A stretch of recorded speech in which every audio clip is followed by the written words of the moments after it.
Hello, good morning students. कालच्या तासामध्ये आपण मिओसिस फर्स्ट काय असतं, त्याच्या काय स्टेप्स काय असतात हे आपण बघितलं.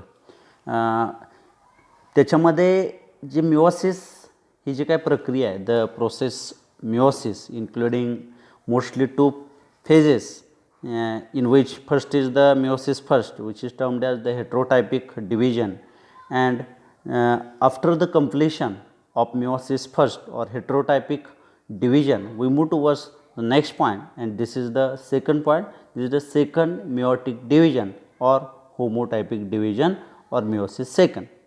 आजच्या तासामध्ये आपण मिओसिस प्रक्रियेमधल्या मिओसिस सेकंडमधलं काही फेजेसचा अभ्यास करणार आहोत.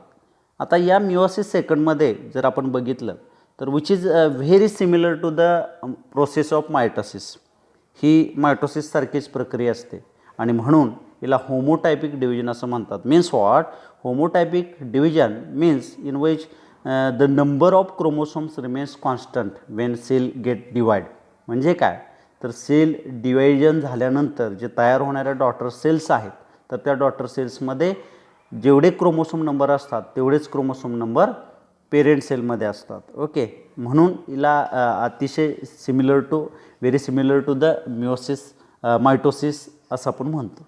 It includes various sub phases in which first is the prophase second, then metaphase second, then anaphase second, then telophase second, and last one is the cytokinesis second. Okay, तर याच्या संदर्भात आपण बघूया second meiotic division और homotypic division और meiosis second. During this division 2 haploid cells formed during first meiotic division divides further into 4 haploid cells. म्हणजे काय तर हेट्रोटायपिक म्हणजेच मिओसिस फर्स्टमध्ये काय झालं की डिप्लॉइड पेरेंट सेल आहे त्याचं कन्व्हर्जन 2 गॅमेट्समध्ये झालं की ते 2 गॅमेट्स हॅप्लॉइड आहेत आणि ह्या मिओसिस सेकंडमध्ये या हॅप्लॉइड 2 गॅमेटचे 4 गॅमेट्स होणार म्हणजे ज्याचा क्रोमोसोम नंबर कॉन्स्टंट असणार आहे. Okay, during this division 2 haploid cells formed during this first meiotic division divides further into the 4 haploid cells. म्हणजे मिओसिस सेकंडमध्ये आपणाला 4 हॅप्लॉइड सेल्स तयार झालेल्या दिसून येतात. This division is similar to mitosis as mention earlier. आत्ताच मी तुम्हाला सांगितलं की ही जी मिओसिस सेकंड प्रक्रिया आहे ती बरोबर मायटोसिससारखी आहे. The daughter cells formed in second meiotic division are similar to their parent cells with respect to the chromosome number formed in meiosis first. Meiosis फर्स्टमध्ये जे काही हॅप्लॉइड गॅमेट्स तयार झालेले आहेत त्यांच्यामध्ये जेवढा क्रोमोसोम नंबर असतो तेवढाच या मिओसिस सेकंडचे रिझल्टेड जे क्रोमोसोम डॉटर सेल्स आहेत ज्याला आपण हॅप्लॉइड सेल्स म्हणतो त्याच्यामध्येही तेवढेच क्रोमोसोम्स नंबर असतात. Hence this division is also called as the homotypic division आणि म्हणूनच याला आपण होमोटायपिक डिव्हिजन असं म्हणतो. So let's starts with the different sub phases of meiosis second. The meiosis second consists of the following phases including prophase second, metaphase second, anaphase second, telophase second, and last one is the cytokinesis second. We know that the both phases including prophase, metaphase, anaphase, telophase which are in these phases the karyokinesis happen. म्हणजे याचे 4 phases आहेत. याच्यामध्ये कॅरियोकायनेसिस म्हणजे न्यूक्लियसचं division होतं ज्या पद्धतीनं मायटोसिसमध्ये होतं त्याच पद्धतीने इथंही न्यूक्लियसचं डिव्हिजन झालेलं तुम्हाला दिसून येतं. And after the completion of karyokinesis the last process this is the cytokinesis second is there. Okay, म्हणजे इथं सायटोकायनेसिस सेकंड होते. तर बघूया आपण प्रोपेज सेकंडमध्ये काय होतं. The chromosomes are distinct with 2 chromatids. आता या प्रोपेज सेकंडमध्ये जे मिओसिस फर्स्टमध्ये जे तयार झालेल्या सेल्स आहेत त्याच्यातील क्रोमोसोम्स हे 2 क्रोमॅटिड्स तुम्हाला दिसणार आहेत. Each centriole divides into 2 resulting in the formation of 2 centriole which migrate to opposite poles. आणि याच्यामध्ये जे सेंट्रिओल आहे ते डिवाइड होऊन 2 सेंट्रिओल तयार होतात आणि प्रत्येक सेंट्रिओल हे अपोजिट एंडला जातं. ज्या पद्धतीने मायटोसिसच्या प्रोपेजमध्ये होतं त्याच पद्धतीने इथे होतं.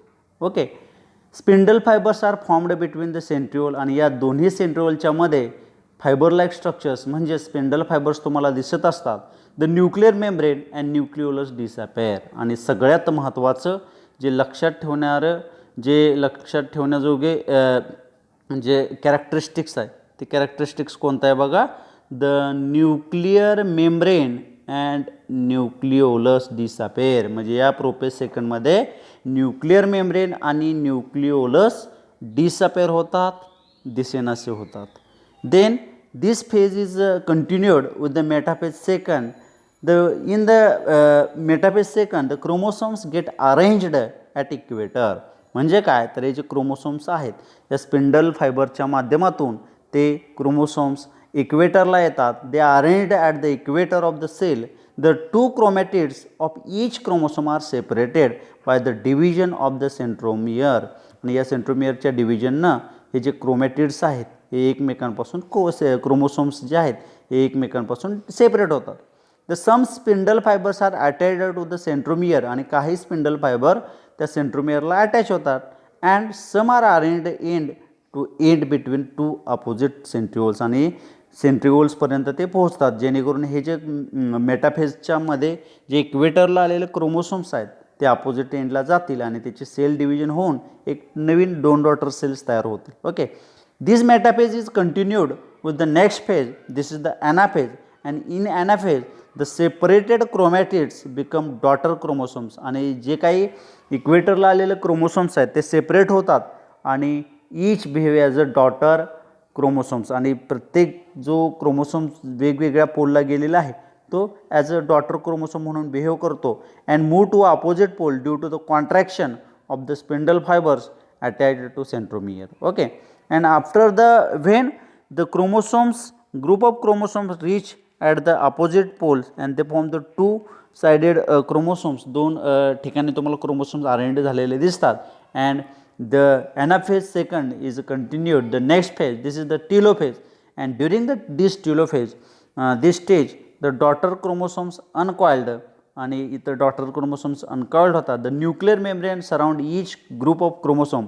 आणि जे न्यूक्लिअर मेम्ब्रेन आहे ते रिअपेअर होतं आणि त्या क्रोमोसोम्सना अराउंड करतं. आणि nucleolus is also reappear and they behave as a two daughter nucleus. आणि याच्या माध्यमात या टेलोफेज सेकंडमध्ये आपल्याला जे मिओसिस फर्स्टमध्ये तयार झालेले जे हॅप्लॉइड गॅमेट आहे त्याच्या माध्यमातून आपल्याला या 2 न्यूक्लियस तयार झालेले तुम्हाला दिसून येतात. आणि after the karyokinesis the cytokinesis is occur. आणि हे टेलोफेज सेकंड मिओसिस सेकंडमधल्या टेलोफेज सेकंडमध्ये ज्यावेळी सेल जाते त्यावेळी सायटोकायनेसिस हॅपन होते. तर या सायटोकायनेसिसमध्ये काय होतं, द डिव्हिजन ऑफ सायटोप्लाझम होतं. आपल्याला माहीत आहे जसं मायटोसिसमध्ये होतं तसंच येतं. The cytokinesis occurs after nuclear division. Nuclear division झाल्यानंतर कॅरिओकायनेसिस झाल्यानंतर सायटोकायनेसिस होतं. 2 haploid cells are formed from each haploid cells. आणि एका हॅप्लॉइड सेलपासून 2 हॅप्लॉइड सेल म्हणजेच मिओसिस फर्स्टमध्ये आपल्याकडं 2 हॅप्लॉइड गॅमेट्स तयार झालेले. त्या 2 हॅप्लॉइड गॅमेटचे डिव्हिजन होऊन 4 हॅप्लॉइड गॅमेट आपल्याला मिओसिस सेकंडमध्ये मिळालेले आहेत. Thus in all 4 haploid daughter cells are formed. These cells undergoes further changes to develop into the gamete. आणि त्या जे 4 सेल्स तयार झालेले आहेत त्याचे गॅमेट्स तयार झालेले आपल्याला दिसून येतात. आता हे झालं मिओसिस फर्स्ट आपण कंप्लीट केलं. मिओसिस सेकंडमध्ये आपल्याकडं 4 हॅप्लॉइड गॅमेट सेल्स आपल्याला तयार झालेले आहेत. आता या मिओसिसचं काय सिग्निफिकन्स आहे, काय फायदा आहे हेही आपल्याला बघणं गरजेचं आहे. तर बघूया significance of meiosis. Meiotic division produces gametes. आणि फॉर द फॉर्मेशन ऑफ गॅमेटोजेनेसिसमध्ये या मिओसिसचं अतिशय इम्पॉर्टंट सिग्निफिकन्स आहे, इम्पॉर्टंट रोल परफॉर्म करतं ते. If it is absent the number of chromosome would double or quadruple, resulting in the formation of monoastrocytes abnormal cells. आणि याच्यामध्ये मिओसिसमध्ये जर क्रोमोसोम्स जर बॅलन्स नाही झाले तर ॲबनॉर्मल सेलची निर्मिती होणं कोणीही टाळू शकत नाही. Okay. The constant number of chromosome in the given species across generation is maintained by meiosis. म्हणजे काय तर कॉन्स्टंट नंबर ऑफ क्रोमोसोम जे आहे after the combination of male and female gametes the number of chromosomes may be constant. आणि त्याच्यामध्ये कॉन्स्टन्सी जी आहे कॉन्टिन्युटी जी आहे ते राखण्याचं काम हे मिओसिस करत असतं. म्हणून मिओसिस महत्त्वाचं आहे. Because the crossing over exchange of genetic material takes place. Crossing ओव्हरमुळे इथं जेनेटिक मटेरियल एक्सचेंज होतं, takes place leading the genetic variation. आणि सगळ्यात महत्त्वाचा जो आहे it proceed for the genetic variations. आणि याच्यामुळे जेनेटिक व्हॅरिएशन्स त्याचा आणि genetic variations are the raw material for evolution. Okay, so with the meiosis second I declare this topic is over here. Okay, इथं आपला चॅप्टर जो आहे sale division हा इथं संपलेला आहे. If any problem, if any doubt, just discuss with me. Okay, we will try better to solve it. Okay, thank you very much.